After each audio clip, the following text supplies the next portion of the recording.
Coming up on tonight's episode of Faith versus Culture, to Santa or not to Santa? That's the question. We're going to try to answer it coming up next. To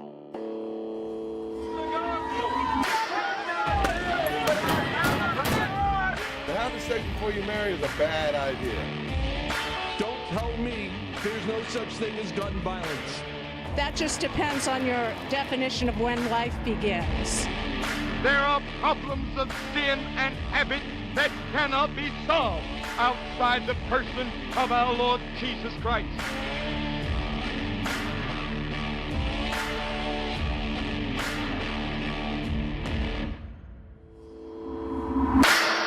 Well, hello and welcome to this episode of Faith versus Culture right here on the CBN News Channel. My name is Dan Andros. I'm managing editor of CBN's Faithwire.com, joined by Tré Goins-Phillips and Billy Hallowell. Fellas, what's going on? Living the dream. Excited to be here. Right? Yeah, it's Christmas. Like literally, it's Christmas now. It is. I know. Well, and we are, of course, diving into a Christmas topic, one that I don't even know if it's like that controversial these days. I know it's something that some Christians deal with, but I feel like it's such a popular thing that people go down the Santa route that most people just do the Santa thing. I don't know how, we're going to discuss it today, pros and cons here, but do you guys think this is like a really fringe issue that some people are concerned with Santa Claus, or from the Christian perspective, or is it more common than I think? Oh, no, I think it's more common than you think. I think that my view is that the three biggest arguments in Christianity when it comes to culture are Halloween, Christmas, and the rapture. I mean, those are the three things that get people the most worked up. I think Santa, in my family, Santa is a major point of contention. And I know for a lot of other people in Christian families, he is as well. Yeah. I think that the Santa debate is an interesting one because it's one of the ones that I think people get really angry about. But I don't think, and I know this will probably frustrate some people, I don't think it's that huge of a deal, but it's something that we have an outsized reaction to a lot of times. But it's still, I think, good to have the conversation. Yeah, no, absolutely. And yeah, people on the other side of this year are probably going to think, well, no, it is a big deal, and that's why we need to talk about it. But I agree with you, probably coming from a different perspective that you have on it, Tré or Billy. I think I also don't think it's an issue of salvation or, having to question that or anything, but I would put it more in that category of just discernment and wisdom. And so hopefully at the very least, like we get you, if you haven't thought about it before, because I know that's been my story. Like I hadn't thought about it. I just, that's what I grew up with. So I just did it. And so, I've kind of changed my tune over the years that I've had kids and stuff. So that's just where I'm at on this. I'm not saying that you have to do one or the other. So just want to get that out of the way first. But I do think it's a discussion worth having. Just so at least parents and Christians can kind of get used to being in that mode of, coming up with good rationale for things and using discernment and thinking things through. Yeah, and I actually think there are two key areas, and maybe you guys will think there are other areas to look at, but to me, the first area when you have this conversation, and I'm actually probably somewhere between the two of you on this, which is why this is kind of an interesting conversation for us to be having. But the first area is, Christmas and the true meaning of Christmas and whether or not Santa takes away from that or doesn't. And I think for me, the second area that I look at is truth-telling and children and what happens if and when they find out the truth about Santa, which I know that might make some people laugh or other people say, no, that's a legitimate concern. But I do think, to me, those are the two areas we kind of have to look at here. I don't know. What do you guys think?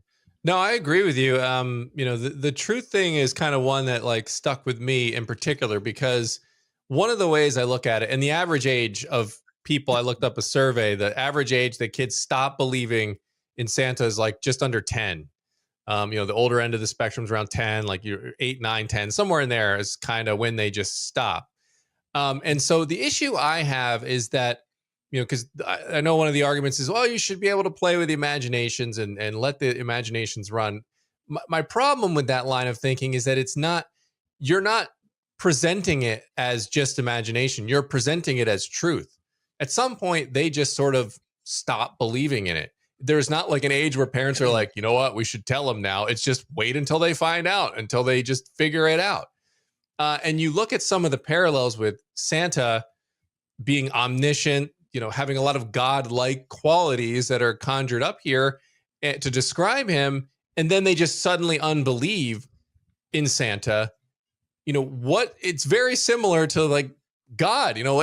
Why would they then suddenly detach God from that? I mean, to me, it seems like they're very close in nature. And so I feel like, why would you pour into that story if it's just going to fall away, and then would maybe potentially contribute to thoughts on God that they might have?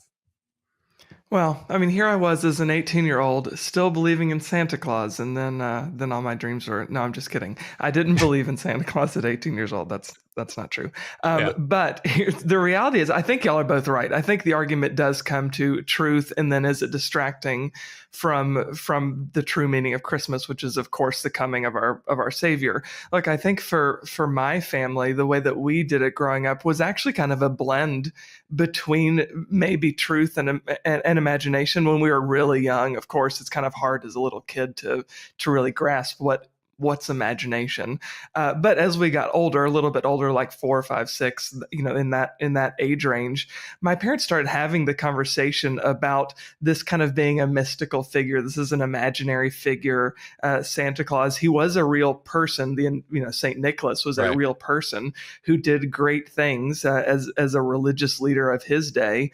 So I think reflecting on those things and seeing kind of the modern day commercialized fun Santa Claus that we see, like Tim Allen in the Santa Claus movies, that character is really just echoes of those great qualities that the original St. Nicholas had. And that's kind of how I grew up seeing it, as this is a representation, right, of these qualities that are fantastic. And where did the qualities come from? The qualities are an outpouring of Jesus. So I think really one way that Christians, I think, can use Santa, regardless of where we fall on the issue with our own families, is we can use it as a bridge, right? We can use it as a way to have conversations with unbelievers and say, the reason that Santa Claus has all of these great qualities and the reason that we like all of these qualities is because they are a product of his faith and allegiance to Christ. So I think there's a way of marrying the two concepts.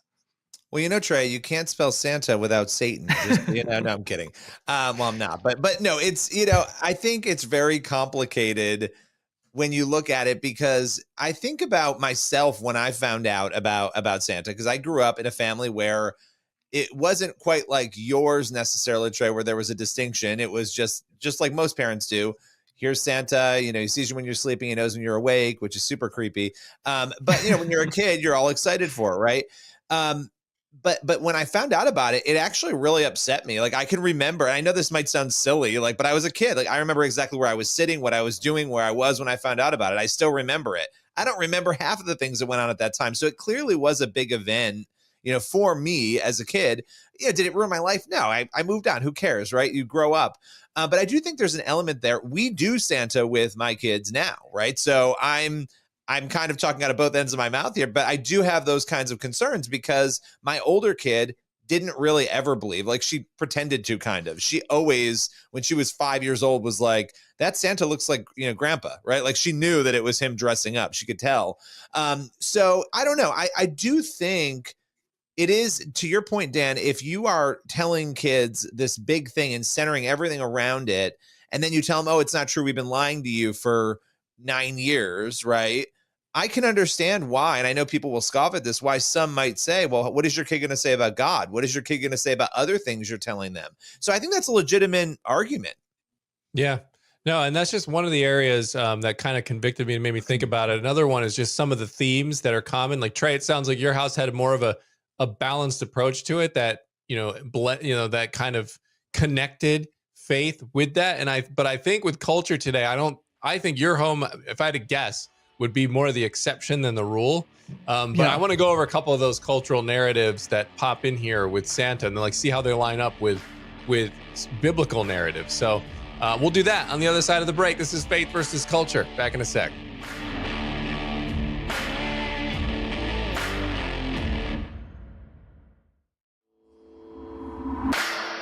All right, we are back here on Faith versus Culture. Dan Andros here, Billy Hallowell, Tré Goins-Phillips there. We are talking about Santa. Should you do it or should you not as a Christian? And we've got a wide range of views just amongst the three of us.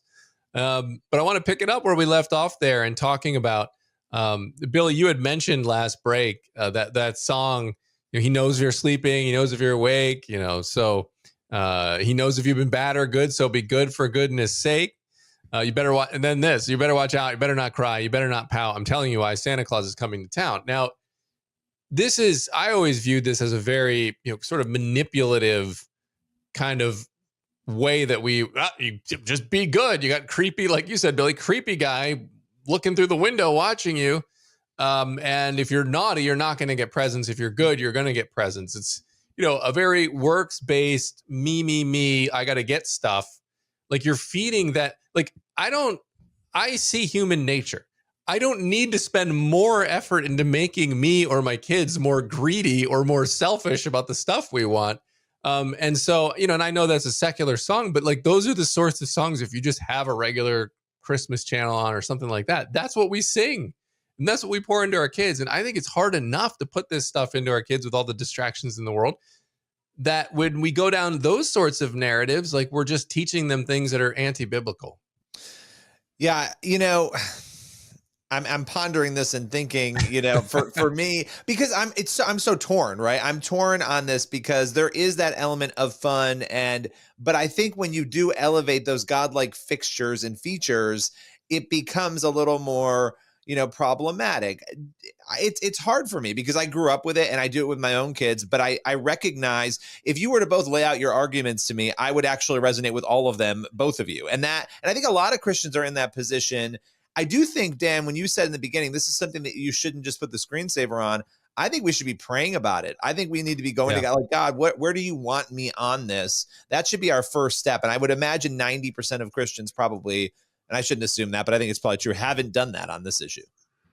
Yeah, well, I think it's easy whenever you have any sort of cultural trend. It's easy to kind of latch onto that because that's what everybody's doing. Your kids are going to come home and they're going to ask you about it. So it's difficult, I think, to take a position that's contrary to something that's such a larger than life tradition in American culture and Western culture generally. So I do think that there probably is a knee-jerk reaction to just go along with the flow of culture and to not really engage this in any sort of real way. But I think as Christians, it's critical that we engage it. And then I think, like I was saying in the previous segment, whatever the tradition is, I think we need to make a decision. Is this one that's even worth keeping? Does it have any redeemable qualities, or is it something that we should throw out altogether? Halloween is one that a lot of Christians decide we're going to throw this out altogether because I don't really see any redeeming qualities in it at all. Whereas I think Santa Claus, you can make the argument both ways. Like that's one that I think is a little bit grayer because he was originally, though, again, we've gotten so far away from the original character of St. Nicholas, he was a Christian character. So I think there are opportunities to have those conversations with your children about, like you said, Dan, I think there is the tendency to kind of use it as blackmail. Like, well, if you're a bad kid, if you don't behave well, then you can pass the duty of disciplining off to some mystical figure, Santa Claus. So I think that's a bad way of looking at it. But if you look at the other things about him, the good qualities, I think he really is a personification, of course imperfect, but he's a good analogy, I think, of how a Christian should react to the coming of Christ and to the work of Christ in redeeming us and transforming us and sanctifying us. So I think there are redeemable qualities there, whereas with other holidays or other secular traditions, it's harder to make the argument that there's anything redeemable there. Yeah, I agree with you. And I think what you said to me is where I probably struggle the most with it, is that culture, like the original character, Saint Nick, like if that was leading to a holiday here at Christmas time where everyone was being like Saint Nick and getting together a bunch of presents and going and helping the poor and helping those in need, I'd be all for celebrating Saint Nick because it would be producing some fruit that was very Christ-like. I feel like what you said is true. Like the caricature of Santa has gone so far as just a toy dispenser from the sky. Like we've gone that direction. And so now most kids just are ready to just serve themselves on Christmas. They can't wait to just get a bunch of stuff. And who doesn't love getting a bunch of stuff, right? I mean, we're sinful in nature. We're greedy in nature. We are selfish in nature. So that feeds right into all of that. And so that is probably where I struggle, is with that the trend of where culture is going with it. The theme I mentioned, like in that song, those sorts of things just seem to perpetuate things that I'm trying to not teach my kid. And to me, it just, at least in our house, it just makes it harder for me to untangle all those things. So, and again, like that's why, because you said, Tré, like there's those redeemable qualities under there. And if you can do an adequate job of tying all those things together and making the holiday about that, then you could probably pull it off. I just know I can't that well. I can barely, put matching socks on every day with everything that's going on. So that's kind of just where we've landed with it. Yeah, I think, we spend way more time talking about Jesus and celebrating Jesus every day. And we, a lot of our tradition is we read verses every day. We go through a devotional. I would say it's 5-1 when it comes to Santa. And I know there are people who will say, but you can do both. You can just downplay it, and you can explain to your kids that obviously God is real and that this is something that children do. And I get that argument. I know pastors who actually have no problem with Santa. And I know people who think those pastors are terrible pastors because of that. So it's interesting, like, sitting in on these debates and these discussions. I do think you have to go with where your legitimate conviction is on this. And there are going to be people who say, but you should be convicted. You should. And some people are going to say, look, I've prayed about it. I'm not convicted. I feel like my kids can handle it. And I think I'm striking the right balance on it. Even saying that, people will be annoyed probably, but I do think that is really the starting point. Well, and let me just, I want to add to that. I think when we have these conversations, and I could make this point about any number of issues, so I don't want to single out just the Santa debate. There are a lot of issues, and you said this at the beginning of our conversation, Dan, that are salvific in nature, right? There are issues that are foundational and they matter to our faith. Or I shouldn't say matter, this of course matters, but there are ones that are more foundational and critical to what we believe about Jesus. And then there are issues that are kind of secondary. I think this falls into the secondary category. It can be great to not celebrate it. It can also be good to acknowledge Santa if you can find the right balance and strike that based on, as you were saying, Billy, your conviction. So I think a lot of times something that can be off-putting to me, or can be off-putting, I think, to a lot of people, is the anger that we have when we have this conversation on both sides, whether you're somebody who's pro-Santa or somebody who's against celebrating Santa Claus during the Christmas season with your kids. I think we need to all check our hearts and say, look, is this really something that I should get really angry about? Or is this something that I should be reflective and follow my own conviction and certainly share my beliefs with other people, but realize that at the end of the day, people are going to fall in different categories on the issue. And there's not necessarily a sin there, regardless of where you end up going.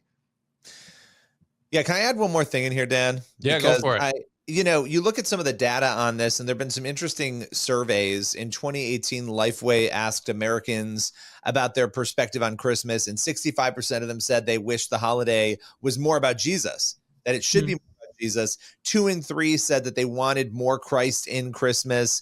And I found that interesting because the majority couldn't give details about Jesus's birth story. So they wanted more Christ in Jesus. They wanted to see more of that, but they admitted we can't tell the story. But I bet you they could tell the story of Santa and the reindeer. I bet you they could tell. Yeah. And I do think that is a major problem. A couple of other stats, 53% of Americans said they could retell the biblical story from memory, but only 22% said they could do it accurately. Those are problematic statistics. Yeah. No, absolutely. And I mean, and you think about it too. I mean, just like think about your family devotionals. Like I'm trying very hard to make like family devotional time fun because, getting 4 kids to come around the table and stay there for 15, 20 minutes, challenge sometimes. But if you were there dishing out presents and doing all the Santa stuff, like it's just easier, right? Like, so, that's probably a failure on our part as Christians that we haven't, made things natural and easier to do when you're trying to, emulate. And of course, I didn't really have that emulated for me, in my younger years. So I'm kind of, flubbing my way through it. But we got a break though. So let's take a quick break. We have time for one more segment. We'll do that on the other side. This is Faith versus Culture.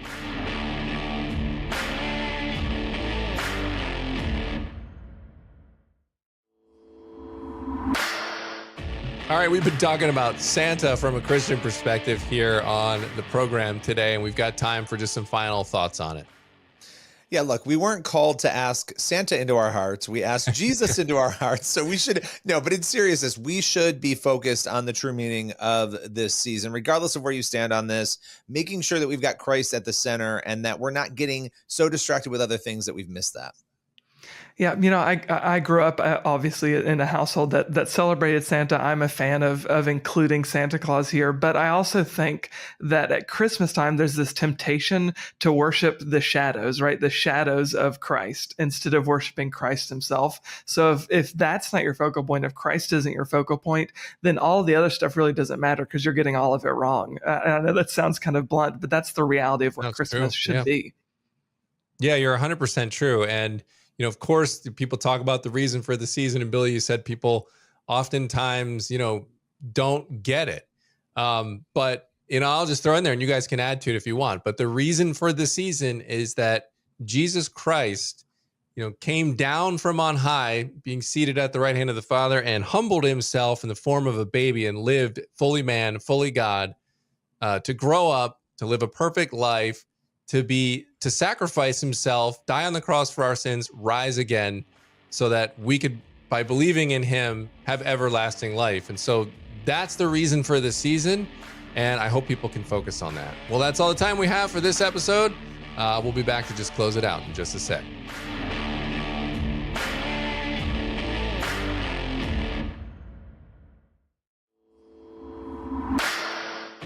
All right, that's all the time we have for this episode of Faith versus Culture right here on the CBN News Channel. As always, we're so thankful that you've decided to spend a few minutes here with us. And don't forget, you can catch the three of us every weekday morning on the Quick Start podcast, every weekday morning, 7 a.m., where we go through the news of the day from a Christian perspective.